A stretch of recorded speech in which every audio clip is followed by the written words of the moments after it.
Эми ушул өнүгүүдө дагы жеке өнүгүүдө бизге коюлган тузактар бар. Жашоодо байкасаңыздар. Мен артынан кайталайбыз, активдүү болобуз бүгүн. Тузак. Бул сенин көзүңө жакшы көрүнгөн. Бирок натыйжада жамандыкка алып келген нерсе. Түшүндүңүздөрбү? Мисалы үчүн, тузак деген бул көзүңө аябай кооз көрүнөт, сени өзүнө тартат, бирок натыйжасында эмне алып келет? Сени өкүнүчкө, жаман нерсеге алып келет, кайгыга алып келет. Түшүндүңүздөрбү? Биринчиси эркектерге коюлган тузак. Эркектерге коюлган тузак. Бул арак, шарап, ичимдик, арак. Эркек өнүгүү жолунда болгондо бул арак буга эмне көзүнө аябай кооз көрүнөт да. Кел досум, алып коелу, ачуу басат дейт дагы. Арак алкымга кирсе, акыл токойго кирет дейт. Арактан өткөн душман жок, акылдан өткөн тууган жок дейт. Арак анын көзүнө аябай кооз көрүнөт дагы. Жада калса бул адамды эмне кылат? Бомуш болгонго чейин алып барат. Ишенесиздерби? Арак натыйжада сенин үй бүлөңдү жок кылат, бийлигиңди жок кылат, экинчисинде байлыгыңды жок кылат, анан авторитетиң жок кылат. Туурабы? Мурда эле жап-жакшына болуп жүргөн адам болсо, жап-жакшына кийин арак ичип кеткен болсо, бомуш болуп калган болсо, ага уже мамилең өзгөрүп калат. Туурабы?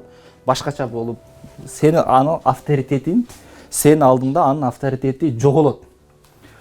Арак мына ушундай жаман нерсе. Жада калса мен өзүм жашоомдо болгон, мен өзүмдүн бир жакын байкелеримден жалда үйү бар болчу. 3 комнаталуу квартирасы бар болчу. Квартирасыны арак ичип жүрүп квартирасын жоготту. Көкжарда үйү бар болчу, аны жоготту, жер тамды. Анан аягында барып, өзү бомуш болуп, бир күн карасам, өлүп калыптыр. Арак адамды өнүгүү жолунан эмне кылат? Бул тузак адамга. Тузак. Ошон үчүн ыйык китептерде бекеринен аракты эмне кылган жок? Арам кылган жок да. Бул адамга коюлган тузак. Эркектерге. Кошуласыздарбы? Биринчиси эркектерге, эми экинчиси эркектерге коюлган тузак эмне болушу мүмкүн? Эркектерге экинчи коюлган тузак бул кыздар. Кыздар дегенде өзүң кызың эмес, бирок көчөдөгү кыздар же болбосо 3 тамга аял негизи. Качан могу экөө үй бүлөдө тынч жашап атат. Аялы, анан күйөөсү.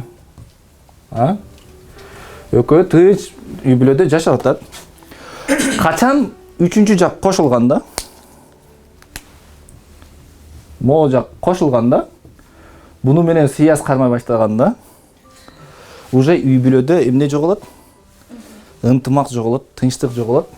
Анан жана Самурай Безмича деген китепти ким окуду эле?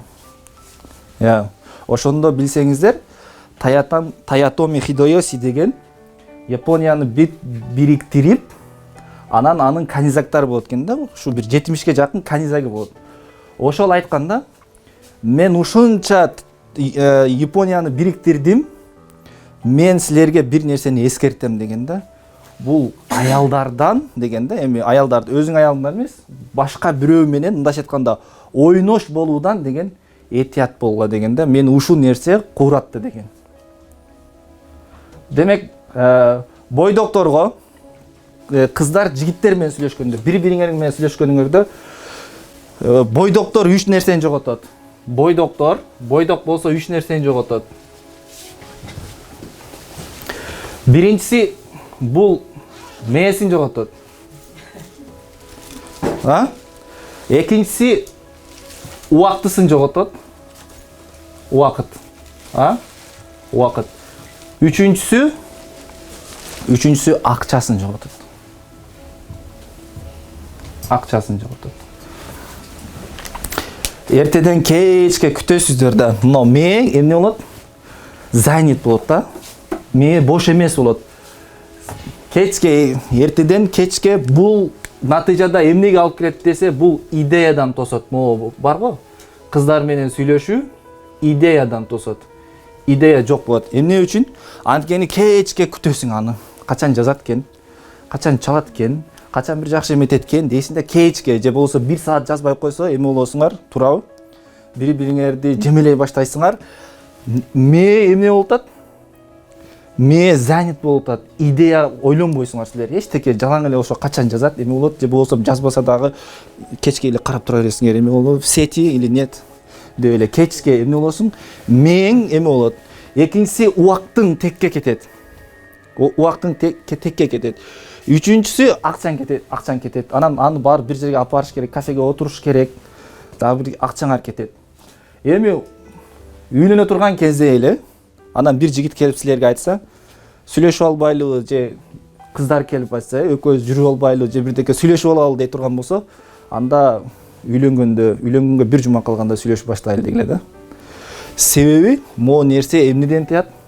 Идеядан тыят. Мээң кечке ошол жөнүндө болот. Ошол эле кирип алган, башка эчтеке идея келбейт, бирдеке башка нерсени ойлонойн десеңиз, ошол ойдо. Убактың артыга кетет. Эми болсо, эгерде үй бүлөлүү боло турган болсо, 4-үнчү нерсе кошулат. Үй бүлөсү жоголот.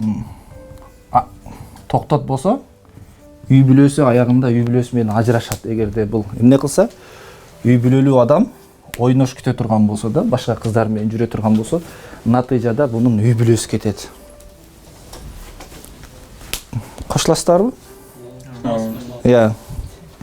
Жакшы.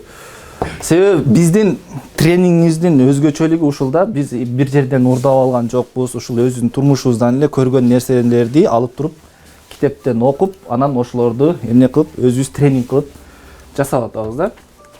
Эми үчүнчүсү эркектерге коюлган тузак. Бул азыркы кезде телефон болуп калды. Же болбосо игра. Балким сиздерге байкалбайт. Балким бул боюнча сиздер кошулбайсыздар. Бүгүнкү күндө окумуштуулар айтат, адамдар өзүнүн 10% өмүрүн телефонго эметет дейт. 10% өмүрүн телефонго арнайт экен, телефонго бекер кетирет экен. Элестетсеңиз, 50 жыл жашай турган болсоңуз, ошонун 10 жылы телефон карап өтөт экенсиз да, ушинтип эле. Каякта болсо телефон карап өтөт экенсиз. 10% демек эмнеге кетти? Телефонго кетти. 80 жыл жашасаңыз 10 жыл телефон карайт экенсиз. Бул эмне деген убакыт? Анан убакытты теке коротуп атасыздар. Анан окумуштуулар дагы бир нерсе айтат. 24 саат мурда ушу бир сутка 24 саат болгон болсо, азыркы кезде убакыт кыскарганына ишенесиздерби, ишенбейсиздерби? Ишенесиздер. Убакыт, окумуштуулар айтат, убакыт азыр 6 саатка кыскарган дейт. Ошондо канча саат болуп калат? 18 саат болуп калат. Мурдакы азыр 20 саат турат. Бирок берекеси дейт. Канча экен? 18 саат, 6 саатка кыскарган дейт. Өмүр ансыз деле кыска. Анын дагы болгонун ушунча берекеси кетип атса, биз өмүрдү каяктага коротуп атабыз? Игра ойнойбуз кечке чейин. Тилекке каршы эмеге маршруткага чыксаң дагы, маршруткада дагы бирөөлөр кетип аткан. Кечке игра ойнойт, эмне кылат, тиңне кылат. Анан биздин ушул нерселер менен алек болсок, биздин башыбызга кантип идея келет.